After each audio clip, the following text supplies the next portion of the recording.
하나님의 말씀은 민수기 14장 9절입니다.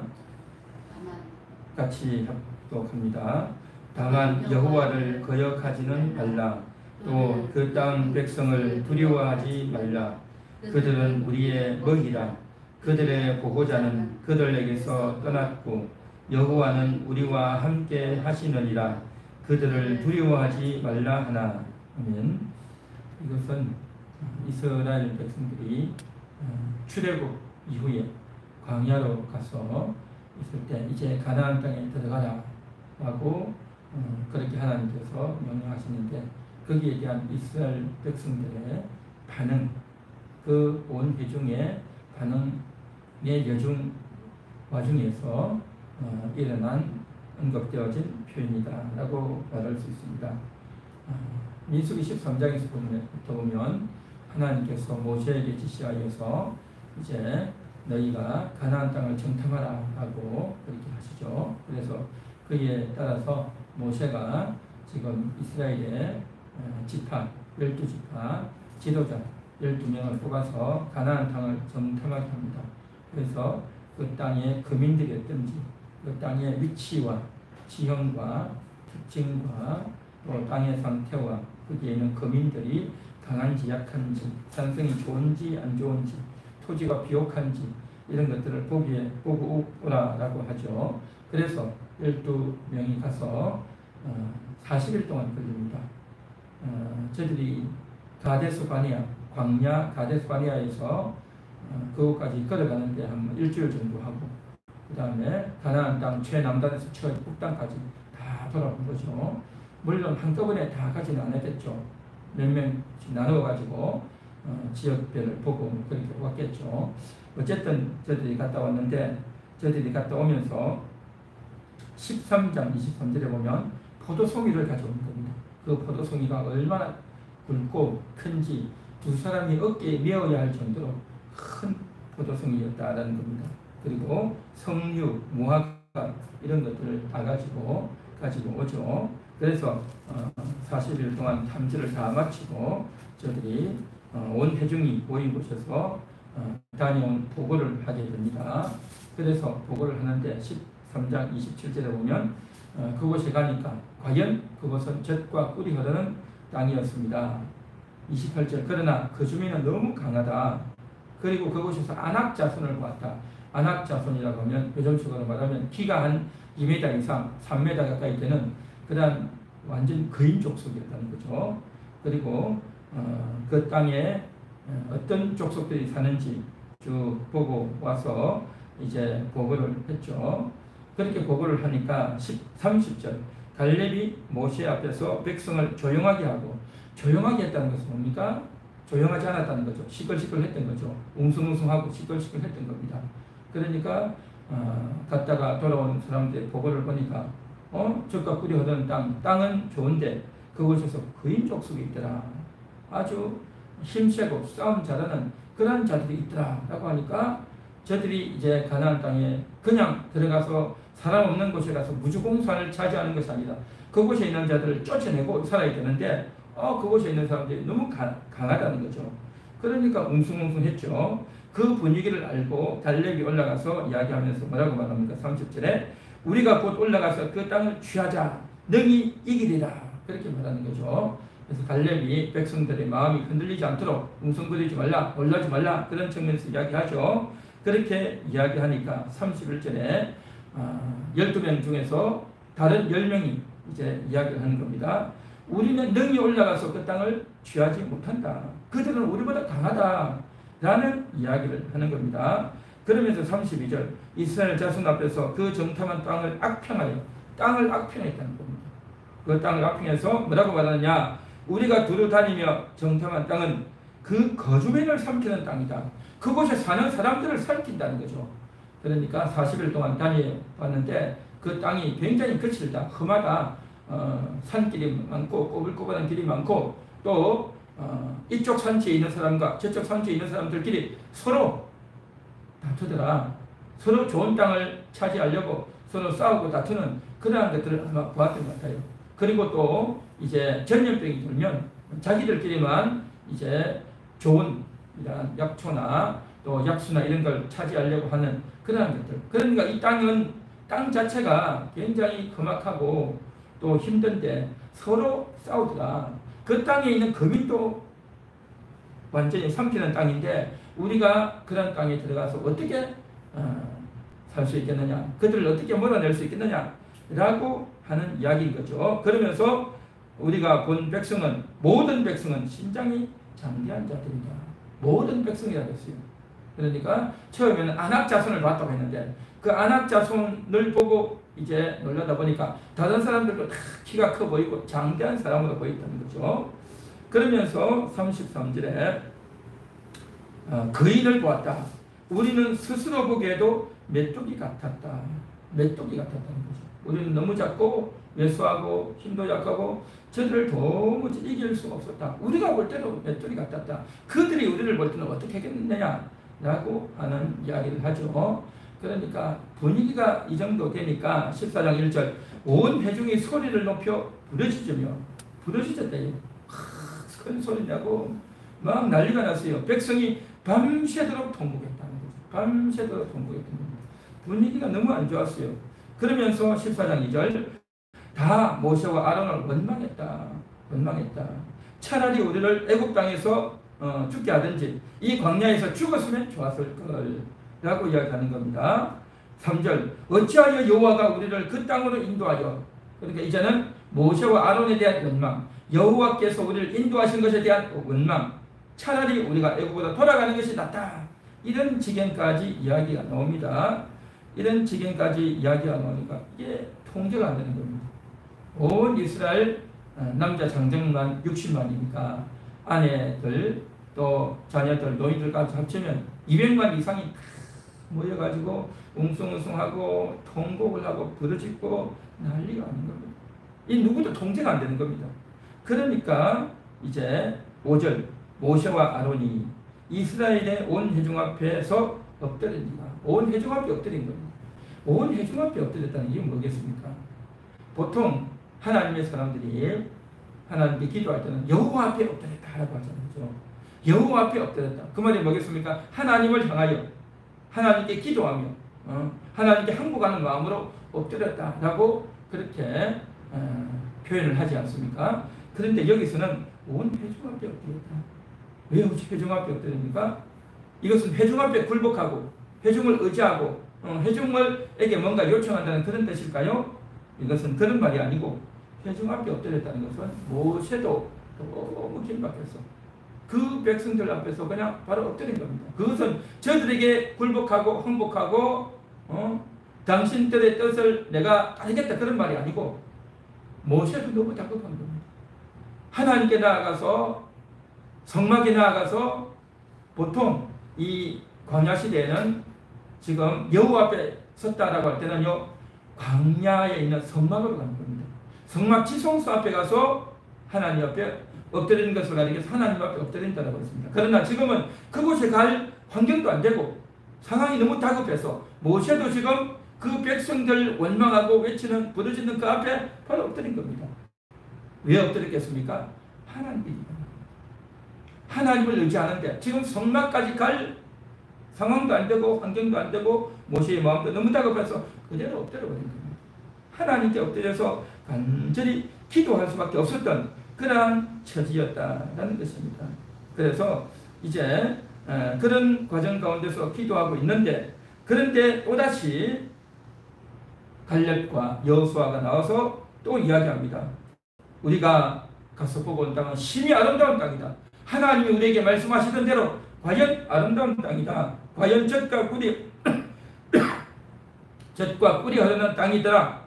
그러므로 여호와를 거역하지 말자는 거죠. 왜 거역하지 말자가 있습니까? 지금 이스라엘 분위기가 여호와를 거역하는 겁니다. 하나님이 왜 우리를 이곳으로 인도했느냐? 그리고 모세와 아론을 원망하고 있지 않습니까? 그러니까 저들에게 말하기를 9절 다만 여호와를 거역하지 말자라고 이야기하죠. 그러면서 9절 계속 말합니다. 또 그 땅 백성을 두려워하지 말라. 그들은 우리의 먹이라. 그들이 우리의 먹이라는 겁니다. 우리의 밥이라는 거죠. 그들의 보호자는 그들에게서 떠났고 여호와는 우리와 함께 하시느니라. 그들을 두려워하지 말라라는 거죠. 그러니까 하나님이 우리와 함께 하신다. 여호와께서 우리와 함께 하신다. 하나님께서 이 땅을 우리에게 주시겠다고 했고 또 우리가 그것을 취하러 가면 하나님이 함께해서 우리가 이길 수 있을 거다 라고 이야기를 하는 겁니다. 끝까지 믿음의 고백을 하고 백성들에게 이제 두려워하지 말라고 이야기하죠. 그런데 10절 온 회중이 그들을 돌로 치려고 합니다. 도무지 이런 믿음의 말이 들어가지 않고 오히려 이런 말을 하는 갈렙과 여호수아를 향해서 돌로 쳐서 죽이려고 하는 겁니다. 그때에 여호와의 영광이 회막에서 모든 이스라엘 자손에게 나타나십니다. 여호와의 영광이 나타났대요. 여호와의 영광이 나타났다는 말이 뭐겠습니까? 하나님이 직접 개입하셨던 겁니다. 지금 이 분위기가 굉장히 험악한 분위기인 겁니다. 상황이 너무 안 좋은 상황이 됐어요. 그러니까 이때는요 누구도 그것을 통제할 사람이 없는 겁니다. 가만히 놔두면 어떻게 되겠습니까? 여호수아와 갈렙 살아남을 수 없어요. 모세도 살아남을 수 없어요. 온 회중이 지금 모세, 아론, 여호수아, 갈렙 죽이고 자기들끼리 제자자 뽑아서 우리가 다시 애굽으로 돌아가자 그렇게 할 판인 겁니다. 누구도 누구의 말도 통하지 않고 질서가 잡히지 않는 그러한 상황이었어요. 이 험악한 상황이었어요. 그때에 여호와의 영광이 나타난 겁니다. 여호와의 영광이 나타났다는 말은 뭐겠습니까? 하나님 개입하셨다. 하나님이 어떻게 개입하셨을까요? 정확하게 표현은 안 했지만 하나님이 그동안 이스라엘 백성들을 낮에는 구름기둥, 밤에는 불기둥을 인도했지 않습니까? 그런데 그러한 방식 말고 하나님이 직접 개입해서 지금 온 밤을 백성이 밤새도록 통곡했다고 했지 않습니까? 그러니까 그 전날부터 해가지고 하루 종일 그런 일이 있었고 밤새도록 통곡했고 그 다음에 아마 또 새벽이나 아침이 였던 것 같은데 그때에 하나님께서 강렬한 빛으로 그러니까 불기둥의 빛 말고 그냥 구름 이런 거 말고 강렬한 빛으로 오니까 여태까지 저들이 전혀 보지 못했던 강렬한 빛이 여호와께서 임재할 때 강한 빛이 임하니까 이게 뭘까 다 두려워지는 거죠. 깜짝 놀라게 되는 거죠. 그러니까 험악했던 분위기 때가 이 하나님의 강렬한 빛이 임하거나 아니면 하늘에서 소리가 확 울리거나 이렇게 했겠죠. 정확한 건 모르겠지만 그러나 어쨌든 여호와의 영광이 쫙 나타나니까 저들이 더 이상 돌을 가지고 갈렙을 여호수아를 죽이려고 했는데 그걸 못한 거죠. 그러한 일이 벌어지는 겁니다. 그러니까 이러한 일이 벌어지면서 사태는 일단 수습이 되어졌는데 굉장히 충격적인 일이 일어나게 된 거죠. 자, 그러면 이스라엘 백성들은 왜 가나안 땅에 가지 않으려고 됩니까? 상황이 너무 안 좋은 거죠. 현실이 너무나도 불리하다는 거죠. 그렇기 때문에 우리는 메뚜기 같은 자들이다. 우리는 저 땅을 취할 수 없다. 우리는 저곳에 갔다가 다 죽고 만다. 라고 생각해서 온 백성들에게 두려움이 공포가 완전히 응수됐죠. 온 백성들이 통곡하고 원망하고 그렇게 했죠. 그래서 지도자를 원망했고 하나님까지도 이제 원망하고 대적하는 이런 일이 벌어졌다. 그래서 다시 우리가 애굽으로 돌아가자 이렇게 되는 거죠. 그때에 여호수아와 갈렙이 나와서 외칩니다. 하나님이 우리와 함께 하신다. 우리가 능히 저들을 이길 수 있다 라고 하는데 그럼에도 불구하고 저들은 이 말을 듣지 않습니다. 도리어 반발하고 돌을 던져 치려고 했지만 여호와의 영광이 나타나서 더 이상 그렇게 하지 못하고 멈춰버리고 말았죠. 저들은 왜 그랬을까요? 왜 현실만 바라보고 왜 저들은 모세와 하나님을 대적하고 원망했겠습니까? 한마디로 말하면요, 죽기 싫은 겁니다. 그곳에 갔다가는 우리가 죽는다. 저들을 이길 수 없다. 차라리 여기서 죽지. 차라리 우리가 애굽에서 죽지. 차라리 우리가 이 가나안 광야에서 죽지. 왜 그곳까지 가서 죽냐라고 하는 겁니다. 이게 바로 뭐냐? 인간의 본능이에요. 모든 인간은요, 죽기를 원하는 사람 아무도 없어요. 그래서 이제 죽지 않으려고 온갖 애를 쓰고 그 고난에 이제 들어가지 않으려고 하는 거죠.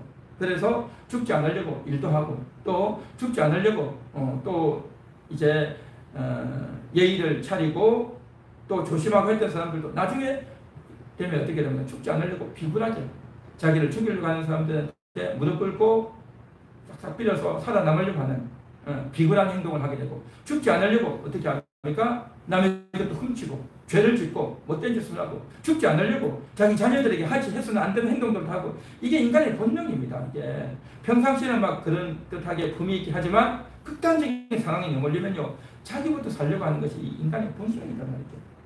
그래서 인간의 본능이 나오는 겁니다. 인간의 본능. 그래서 하나님이 언약을 주시고 가나안에 들어가라 했지만 죽지 않으려고 하나님이 언약을 들었지만 거부해버리고 말았죠. 하나님이 함께 하신다고 해도 그것을 믿지 못했던 겁니다.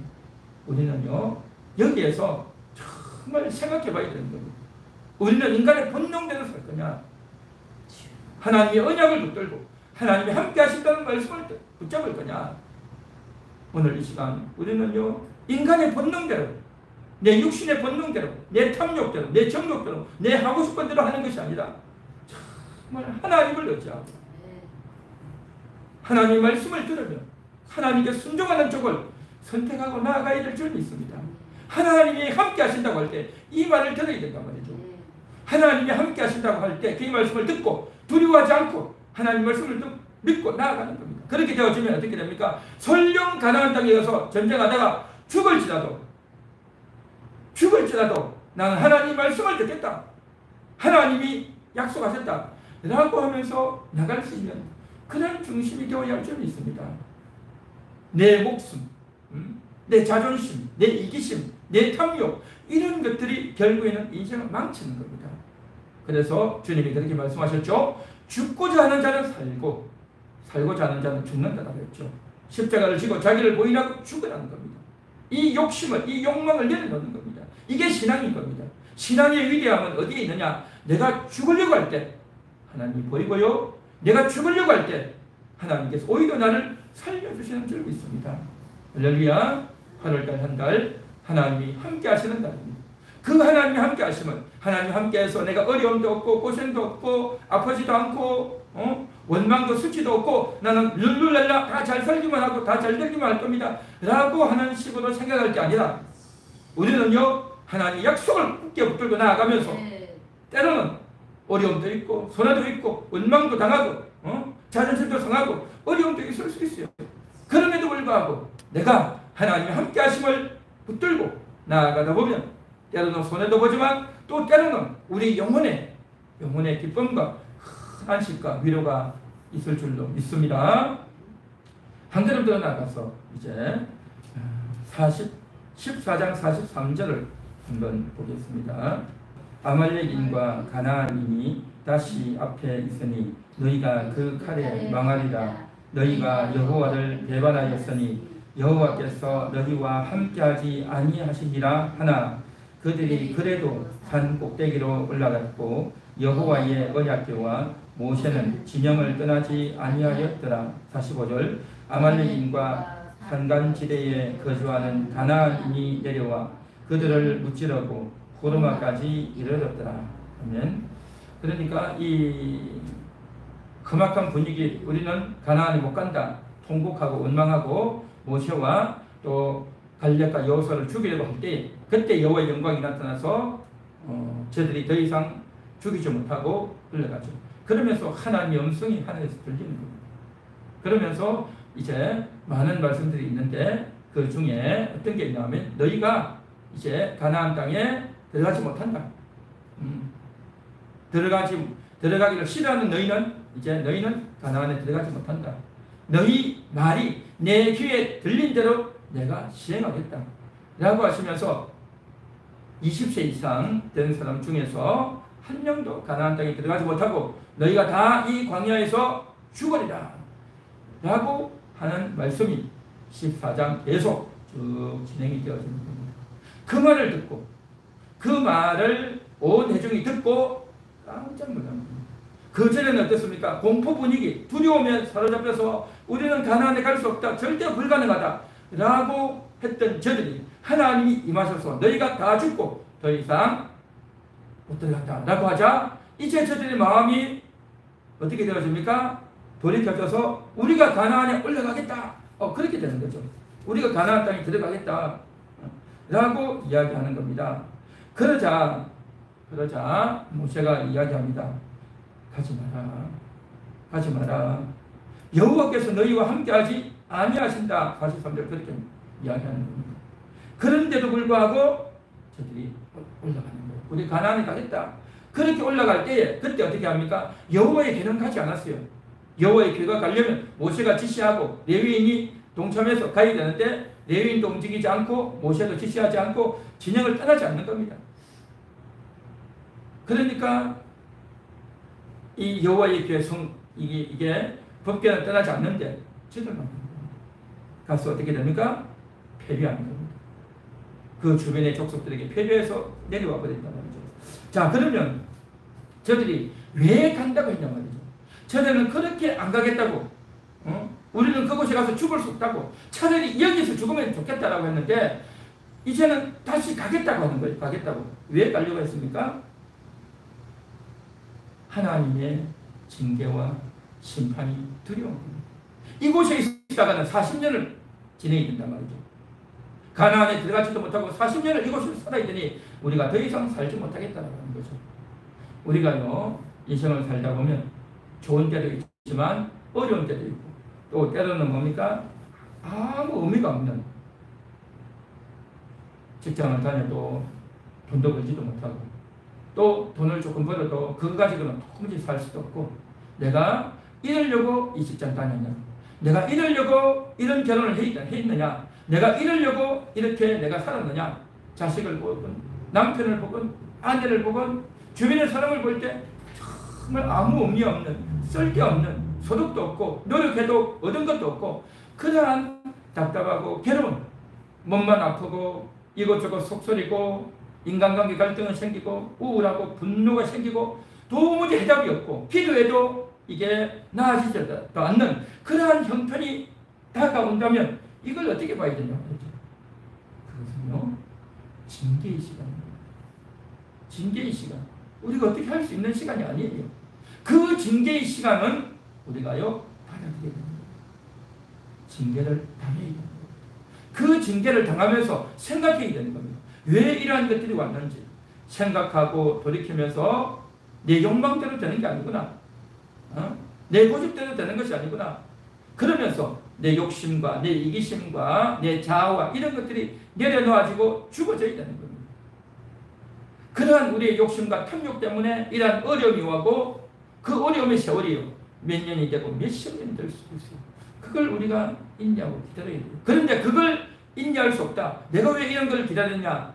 다시 이것을 뿌리 뽑기 위해서, 이걸 해결하기 위해서 어떤 행동을 하고 또 극단적인 일을 한단 말이죠. 우리가 이런 데 행동에서 도무지 살 수 없어서 용기를 내가지고 뭔가 해보자 라고 하면 그게 잘 될 것 같아도 잘 되지 않아요. 그래서 룻기에 있던 뭡니까? 나오미가 갔지만 결국 실패하고 돌아오지 않습니까? 그리고 이스라엘 백성들도 하나님의 징계의 선언인 거죠. 40년 동안 너희가 이곳에서 지내야 된다 라고 할 때 도무지 이곳에서 있을 수 없다. 그렇다면 우리가 가나안 가겠다라고 하는 거죠. 이것은 하나님의 징계를 거부하는 거죠. 하나님의 징계를 거부하고 그곳에 올라가는 때는 이제는 뭡니까? 올라가지 말라고 했는데 올라가는 것은 하나님이 함께하지 않는다는 겁니다. 처음에 가겠다고 했으면 그건 하나님이 함께 하시는데 하나님의 명령을 거부하고 하나님의 선언이 내려지고 이제는 끝났는데 다시 자기가 가겠다고 하는 것은 하나님이 함께 하심이 없다. 하나님이 함께 하심이 없다는 거죠. 그래서 인간의 본능인 겁니다. 함께 하겠다고 할 때 믿고 가야 되는데 함께 하겠다고 할 때는 함께 이제 거부하고 안 가겠다고 하고 이제는 그럼 가지 말라, 하나님 함께 하지 않는다고 할 때는 또 가고 싶은 겁니다. 이 인간의 본능은요, 하나님의 말씀에 반대로 작용해요. 하나님의 말씀에 반대로 작용하는 겁니다. 하나님의 약속이 있고 그 약속을 믿고 나아갈 때는 두려움이 있고 위험이 있는데 내가 죽기 싫어서 움츠리고 거부해버리고 이제 가지 말라 할 때는 굳이 내가 가겠다는 겁니다. 왜요? 내가 지금 이곳에서 징계를 당하고 허무한 날들을 보내려고 하니까 괴롭단 말이죠. 그러면 또 가겠다고 하는 이건 뭡니까? 또 하나님에게 거역인 겁니다. 또 다른 거역이 있단 말이죠. 그래서 정말 우리는요, 이랬던 저랬던 어려움이 있다. 하나님의 말씀을 듣고 나아가다 보면 두려운 일이 있고 상황이 어려운 일도 있단 말이죠. 또 뭡니까? 이제 모든 것들이 끝나고 내 현재 처해 있는 처지가 몸도 아프고 마음도 아프고 일도 안 풀리고 허무하고 의미도 없고 재미도 없고 되는 것도 없는 형통하지도 않는 그런 삶이 싫어서 그것을 돌파하려고 나가려고 하면 이건 뭐냐? 그것도 또 아니라는 거죠. 그러니까 결국 하나님의 말씀을 들어야 되는 겁니다. 하나님의 말씀을 듣고 거기에 반응하는 것이 인간인데 이 인간의 본능은요 이렇게 교묘하고 사악하고 하나님에 대해서 거역하려고 하는 이 본능이 있어요. 그래서 우리는 날마다 하나님 앞에 엎드려야 되는 겁니다. 오늘도 이 말씀을 들으면서 여호와께서 함께 하신다고 할 때 그 말씀을 믿고 달려가야 되는 겁니다. 어려움이 있어도 곤란한 일이 있어도 좀 답답하고 내가 죽을 것 같아도 내가 죽어도 좋습니다. 내가 죽어도 좋습니다. 하나님 말씀 따르다가 내가 한번 죽어보겠습니다. 그런 태도를 가져야 될 줄 믿습니다. 할렐루야. 또한 우리에게 징계가 오고 어려움이 올 때 그 징계와 어려움을 회피하고 도망가려고 할 것이 아니라 우리는요 끝까지 순종하면서 우리를 돌이키면서 하나님 앞에 낮아지고 우리의 자아와 교만과 탐욕과 정욕들을 내려놓고 죽이는 그러한 교회가 되어야 할 줄 믿습니다. 할렐루야. 오늘 이 시간도 하나님 앞에 전적으로 순종하는 하나님의 함께 하심이 어디 있는지를 우리가 잘 생각해서 한 걸음 한 걸음 달려나가는 저와 여러분 되시기를 간절히 소망합니다.